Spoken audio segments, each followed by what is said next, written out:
What is up, wrestling fans? Welcome to episode number 337 of the Smark Out Moment Smack Talk podcast. I'm your host, as always, Tony Mango, and this is the Hot Tags edition of the week. If you don't know what that is, it's pretty much my breakdown of some current events, rumors, gossip, news, and whatever else I kind of feel like talking about that went down over the past couple of days. Normally I do this on Monday nights following Monday Night Raw, but I'm having a pretty busy week coming up. So I'm actually knocking this out ahead of time, and truth be told, I didn't 100% prepare for a lot of the things I'm going to be talking about on this edition. It's going to be a pretty quick one.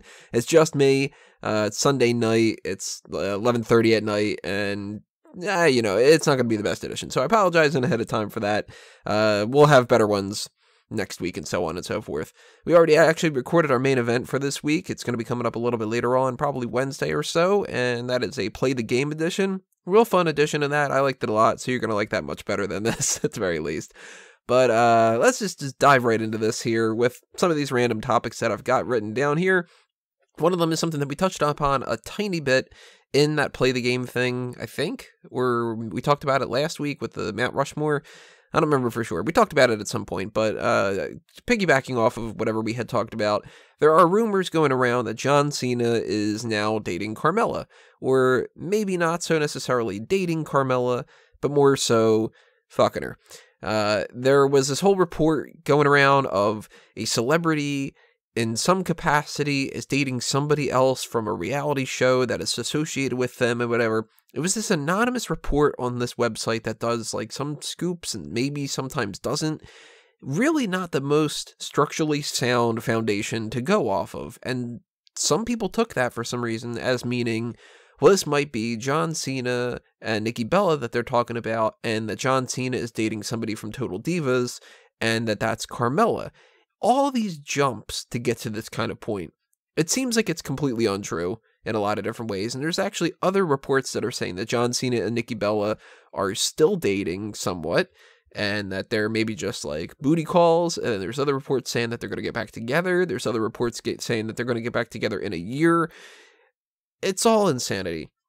Point being, nobody knows what the hell these people are doing behind closed doors, and we probably are never going to know, but I'm assured that that's going to be one of those things that they play into Total Divas stuff.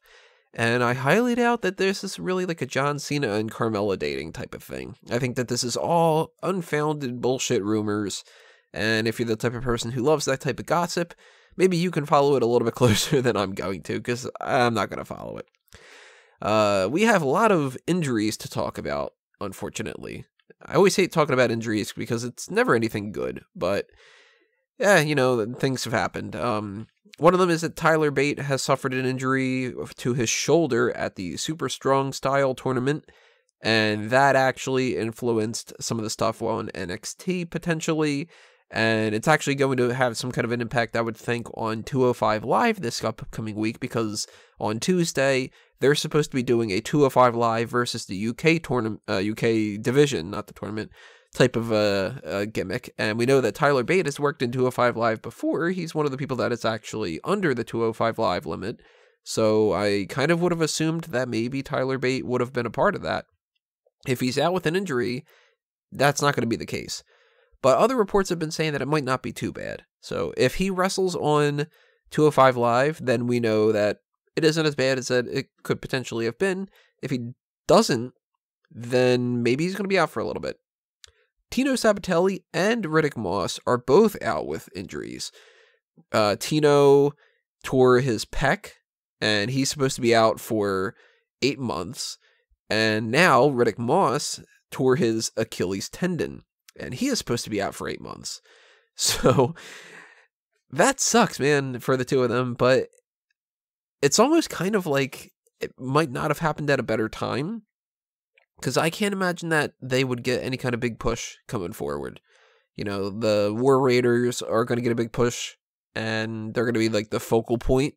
The Undisputed Era are the tag team champions. They're not dropping those titles anytime soon. Tino and Riddick did some kind of a split angle, and when you split from a tag team, you pretty much have to either get both singles pushes, one gets a singles push and the other one gets left off, or you get what happened with Buddy Murphy and Wesley Blake. where neither of them got a singles push, and they both just became live event people. Tino Sabbatelli and Riddick Moss have never been treated like the biggest stars that are in that brand, and I have to kind of think that maybe if they would have split them up, both Riddick and Tino would have been lost into the shuffle. It's never going to be injured, and that certainly isn't going to help their careers, but it might have been the best time for it to happen. They're not going to get called up to the main roster right now either, because we just did the Superstar Shakeup. So really, what was their momentum going to be? If it takes them 8-9 months to come back, maybe when they do that, the landscape will change a little bit, and maybe they'll be able to actually pull something off a lot better. I'm trying to look on the more optimistic side of things. We also have news that Charlotte Flair is dealing with two separate things. She, well before WrestleMania, ruptured her implant, and she needs surgery for that, but she's continued to wrestle since that point because she wanted to work WrestleMania. She wanted to do her deals with like Backlash and some upcoming tour and everything like that, and that she's going to be taking time off eventually.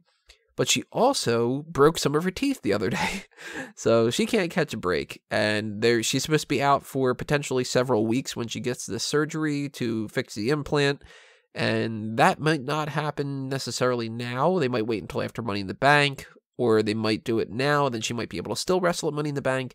Whatever the case may be, stay tuned for Charlotte. If she continues to wrestle, you know that she's probably going to take time off after Money in the Bank, not before that. And if she potentially doesn't wrestle at Money in the Bank, then we're going to need a replacement and stuff. Let's talk about some other things. These are some random topics that I've just written down a little bit of notes on. And they're not the most important things in the world in some capacities, but hey, you know what? That's kind of interesting. We've got some news that WWE is trying to figure out what gimmick to do with AJ Styles and Shinsuke Nakamura, and that they're leaning a little bit more towards a last man standing gimmick. I'm kind of hoping that that's not the case, because they did this whole thing where it was like, all right, well, you have a match where they end in a draw. It's a count out. So let's do a no disqualification match, because that way there's no count outs. And then you do the two of them both don't answer a 10 count. Why would you do a match where the point of it is to answer a 10 count? Doesn't that kind of defeat the purpose? Doesn't that set them up for another instance where they both don't answer the 10 count? And you can't just keep doing this for 2 years, you know?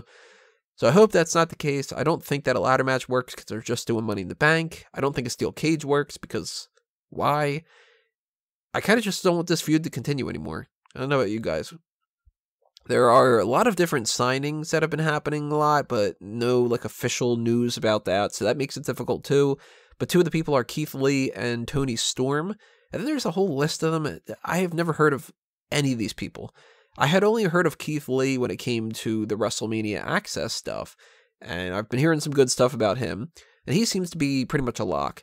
Toni Storm, I know from the Mae Young Classic, and she was good, so I'm really kind of hoping that they do sign her. But all these other people, never heard of them. I don't even have their names written down. I couldn't tell you anything about them. Can't offer you any insight. Really sorry about that. But if you know anything about these people, drop them in the comments below and let me know what you think about these. You know, are they really good signings, or are they people that are like, meh, that's kind of just whatever? Whatever the case may be. There are some news, or at least some rumblings or so, that WWE might not be doing that Melbourne, Australia show anymore, and that they, quote, hit a snag, which could mean pretty much anything.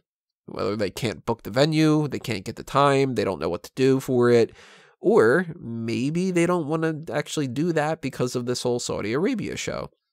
There are some conflicting reports that maybe they are going to go back and do that again this year at some point. If they do, maybe that was when they were going to do the Melbourne thing, and then maybe they don't want to go to Australia because they've got the Saudi Arabia thing. I think that it would be good if they did a show out there, but I think that that's kind of not the biggest thing in the world if they don't either. There are also conflicting reports, and we should know a little bit about this more when it comes to, I guess, like 24 hours from now, that they may or may not do a tag team Money in the Bank ladder match. It was weird that Breezango and the Ascension and some other teams like that were talking about being in the Money in the Bank, but at the same time, you've got the Bar and the New Day, and whichever team wins that match on SmackDown, one of them goes into the Money in the Bank. Now, there's also reports that say Big E might be in line for a singles push, which would mean that they would split up the New Day. However, they don't have to split up the New Day because they've been talking all this time about if one person gets a championship, then they all get the championship and that kind of a thing. I would assume where this is leading is there is no other Money in the Bank ladder match, and that Big E wins that spot in the Money in the Bank because the New Day beats the Bar. This kind of checks everything off. It checks off the idea of the way that they've set up the Bar versus Money versus Money in the Bank versus the New Day. It also sets up the idea that the Big E singles push could happen if he gets into Money in the Bank. And something that I think a lot of people are ignoring, a lot of people are reporting saying, well, we had a picture and it had 3 Money in the Bank briefcases. It had a Raw, a SmackDown, and a Women's. This is before Monday Night Raw, where they showed that they had a green Money in the Bank briefcase and a white one. The white one is for the women, the green one is for the men. That is how they're doing it. What would they do for the tag team one? Do the gold one? If they would have done the gold one, they would have done the gold for the men and the white for the women, and then they would have just made the green one. I don't think we're getting a tag team Money in the Bank match. I think what we're going to get is we're going to see the Ascension and Breezango and all these other people in some kind of a last chance battle royal, and that's how they're going to get either Roman Reigns gets in and they don't do a Roman Reigns Jinder Mahal match, or if they get something else going on like that, then somebody else gets in the mix, you know what I mean? I think that that's what we're looking at here instead. But we won't know until at least Monday night, because Raw hasn't happened yet.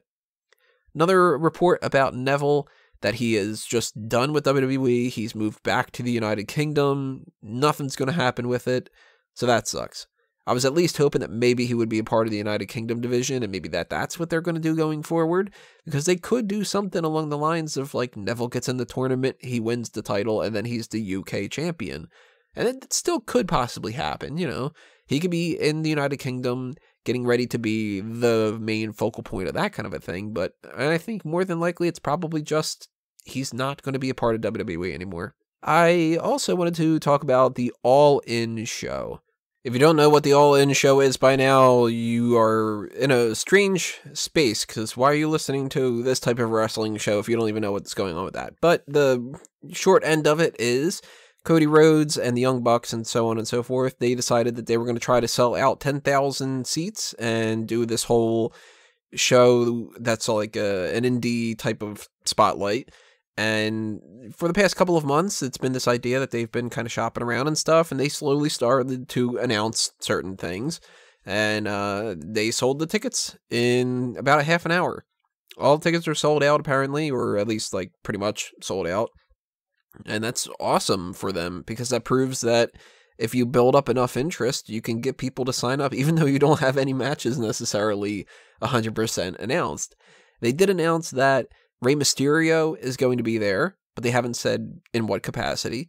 CM Punk is going to be there, but they haven't said in what capacity, really, because he's supposed to be doing like an autograph signing, but everybody's kind of working under this assumption that maybe he'll actually wrestle. If they get away with it, they can say, hey, we never said that he was going to wrestle, but they could do some kind of an angle or something. There's ways to play around with that kind of stuff. We do know that there's certain people like Tessa Blanchard that are supposed to be in it, Deonna Purrazzo, and, so on and so forth. But we do know at the very least now that the NWA Championship is going to be on the line. Nick Aldis is going to face Cody Rhodes. So we could see a title change when it comes to that if you're interested in the NWA side of things. But I think that this is overall a good idea no matter what, and it's just a big indie wrestling show. So I see nothing bad about this, What's wrong with competition, essentially? And I've said before, I think that it would be great if we could take Ring of Honor and Impact and some other companies and just kind of merge them and make another WWE kind of a thing. Sort of do like, I want to get back to like when WCW was a thing where we actually had some competition. We don't really have that anymore. And this isn't going to be the first competition, in any capacity to WWE, but it's still a good alternative to if you don't really, really want to see a WWE show and you want to go to some kind of a wrestling show, or you want to see this with a WWE show. If you're in the Chicago area and you got tickets to it, awesome, man. If they do this on like a pay-per-view and I get to watch it, then I'll be doing live coverage of it. But I don't know, maybe I'll check it out after the fact or something like that. I don't know if I really want to add too much more work to myself, but I do think that it's kind of neat that they're doing this kind of thing. And it's very confusing that Rey Mysterio is now a part of it, because the Rey Mysterio WWE stuff, that was a potential thing that he might be working back with WWE. If this is September and he's announcing that he's going to be a part of this, kind of seems like he didn't necessarily sign a new deal, right? So that's very interesting. But speaking of shows, let's talk about 2 of the 3 shows that I wanted to talk about. Normally, I try to do something for the WWE Network special that happens after Monday Night Raw. And this week, it's going to be another Table for 3, or at least supposedly it's going to be Table for 3, with Elias, Road Dogg, and Jeff Jarrett. But since this is Sunday night, they haven't announced They haven't put the episode up yet, so I can't explain anything about my thoughts on that one yet. However, I will say that I'll put it out there in the comments section or something like that when after Monday Night Raw is over with. As soon as I get around to it, I'll put out there if you should see it or skip it. I'll try to check it out and stuff like that. I'm not going to record a small package or something based off of it. Just, timing and stuff. Sorry. But I did check out something else to wrestle about the $1 Million Man, Ted DiBiase. That, I think, you should definitely check out. And the Bruce Pritchard podcast is something that you might not really necessarily love. Maybe you're a big fan of it. I don't know. I actually really like this episode quite a bit. A little bit of insight into the way that they've booked Ted DiBiase over the years, the way that Vince McMahon was very much the template for the character, and just overall, I thought it was damn interesting. So very much recommended on my end. Go ahead and check out that episode if you get a chance. And actually, the other thing I wanted to talk about was Camp WWE Season 2, Episode 2, but I haven't watched it yet, so I'm going to pause my recording right now, and then I'm going to watch the episode, and I'm going to tell you what I think. I've never done this before on a podcast, but hey, let's see what happens. I think it's supposed to be about, Triple H's dad or something, I don't know. We'll see. So I'll be back in a second. You're not going to really know, because with the magic of editing, you're going to be able to skip out this half an hour of delay. All right, so that's out of the way. This episode was half better than the one that was before it, in my mind. They had some good parts, some bad parts. I didn't like anything with Austin again. I don't like that Austin character. And to be honest, I didn't like anything with the Quadruple H stuff all that much. I like the name Quadruple H, but pretty much as soon as they stopped saying that at the very beginning of the episode, everything else with Quadruple H sucked. But I did like the Ultimate Warrior, the Spirit Guide, that kind of angle. I chuckled at the spot of him running around the cabin. I would say skip this episode, by the way. That's why I'm going to spoil all this kind of stuff. I really liked my dad likes to try to do a big entrance for everybody, so he has the Royal Rumble clock thing. I like that. That was fucking great. And Vince McMahon, again, he is the best and only really good character of this whole thing. I said that before. And one of his best lines was when Quadruple H and Triple H are there, he said, "Oh, I was wondering the chances of me having 2 guests with noses like pelicans." Those are the type of jokes that I would like to see more of. I don't want to see this whole, "God damn it, I'm Austin" kind of shit. I hate that stuff. So skip the episode. Don't bother watching it. I just told you the funniest things about it. And that's going to do me in for this edition of the Hot Tags, everybody. As I mentioned before, I'm going to drop a comment below when I get a chance to about whether or not you should see the Table for 3 and my thoughts on that. But other than that, anything else that happens throughout the week, I'll try to piggyback off of next week, or, something along the lines of leaving more comments below, or just talking about it in the Mega Maniacs or something like that. But we already did our main event for this week, which is a Play the Game edition. It's a pretty good one, so go ahead and check that out. And that's coming up on Wednesday or so. So when you want to know when that is uploaded, hit that subscribe button and ring the bell for notifications. Also, follow us on Facebook and Twitter at SmarkOutMoment. Keep paying attention to SmarkOutMoment.com for everything else that's happening there. And we will be talking to you when we're talking to you, and sorting everything out when we sort everything out, and all that other kind of junk. So thanks for listening to this, everybody. This has been another Smark Out Moment, and I'm being counted out.